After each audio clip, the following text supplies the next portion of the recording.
മറ്റൊന്ന് ഈഡൻ ഗാർഡൻസിൽ നിറഞ്ഞാടി സഞ്ജു സാംസൺ. സ്വന്തം തോൾക്കരത്തിൽ ഇന്ത്യയെ സഞ്ജു സെമി ഫൈനലിലെത്തിച്ചു. സഞ്ജു മാത്രമായിരുന്നു ഇന്നലെ ഈഡനിൽ താരമായത്. കാരണം ഒരറ്റത്ത് വിക്കറ്റുകൾ കൊഴിയുമ്പോഴും ഏറെ പക്വതയോടെ ഇതുവരെ കാണാത്ത ഒരു സഞ്ജു സാംസനെ ഇന്നലെ ഈഡൻ ഗാർഡൻസിൽ കണ്ടു എന്നുള്ളതാണ് ക്രിക്കറ്റ് വിശകലന വിദഗ്ധർ. സഞ്ജുവിൻ്റെ ആരാധകർക്ക് ഒരു വലിയ വിരുന്ന് സമ്മാനിച്ചാണ് സഞ്ജു തൻ്റെ കരിയർ ബെസ്റ്റ് ഇന്നിങ്സ് ഇന്നലെ ഈഡനിൽ കാഴ്ചവെച്ചത്.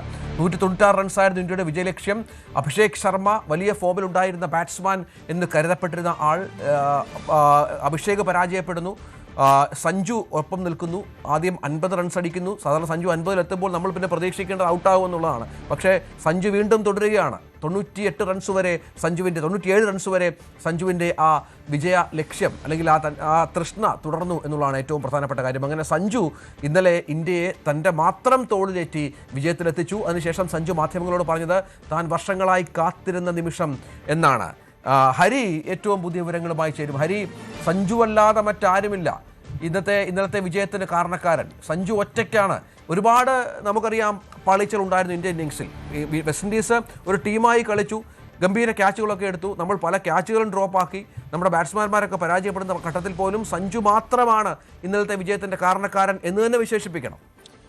ഇതൊരു മലയാളി വികാരത്തിൻ്റെ പുറത്തോ അല്ലെങ്കിൽ സഞ്ജു എങ്ങനെയെങ്കിലും ടീമിൽ തുടർന്ന് കളിക്കണമോ എന്നതിൻ്റെ പേരിലല്ല. അക്ഷരാർത്ഥത്തിൽ ഒരൊറ്റ മനുഷ്യൻ ഒരു രാജ്യത്തെ തോളിലേറ്റി സെമി ഫൈനലിലേക്ക് കൊണ്ടുപോയി എന്നത് മാത്രമാണ് സഞ്ജു സാംസന്റെ കഴിഞ്ഞ ദിവസത്തെ ഇന്നിങ്സിനെ വിശേഷിപ്പിക്കേണ്ടത്. 195 റൺസ് എന്ന ഹിമാലയൻ ടാസ്ക് ആണ് വെസ്റ്റ് ഇൻഡീസ് മുന്നോട്ട് വെച്ചത്. 196 റൺസാണ് ഇന്ത്യക്ക് ജയിക്കാൻ.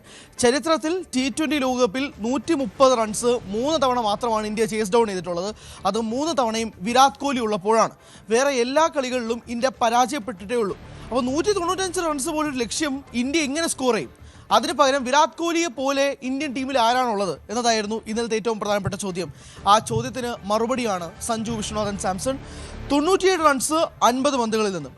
സാധാരണയായി രഞ്ജിത്ത് പറഞ്ഞ പോലെ ആക്രമിച്ച് കളിക്കുന്ന സഞ്ജുവിനെയാണ് നമ്മൾ എല്ലാ മത്സരങ്ങളും കാണുന്നുണ്ടെങ്കിൽ ഇന്നലെ വളരെ കമ്പോസ്ഡായി വളരെ കാമായി സിറ്റുവേഷൻ മനസ്സിലാക്കിക്കൊണ്ട് കളിക്കുന്ന സഞ്ജുവിനാണ് കണ്ടത്. ഒരറ്റത്ത് നിന്ന് വിക്കറ്റുകൾ പൊയ്ക്കൊണ്ടിരിക്കുകയാണ്. അഭിഷേക് പോകുന്നു, സൂര്യകുമാർ പോകുന്നു, ഇഷാൻ കിഷൻ പോകുന്നു. എല്ലാവരും ഇങ്ങനെ പൊയ്ക്കൊണ്ടിരിക്കുമ്പോഴേക്കും ഒരാൾ അവിടെ ആവശ്യമാണ്. അവിടെ നിന്നാൽ മാത്രമേ ഇന്നിങ്സ് മുന്നോട്ട് കൊണ്ടുപോകാവുള്ളൂ എന്ന് മനസ്സിലാക്കിയ സഞ്ജു അതനുസരിച്ച് കളിക്കുകയാണ് ചെയ്തത്.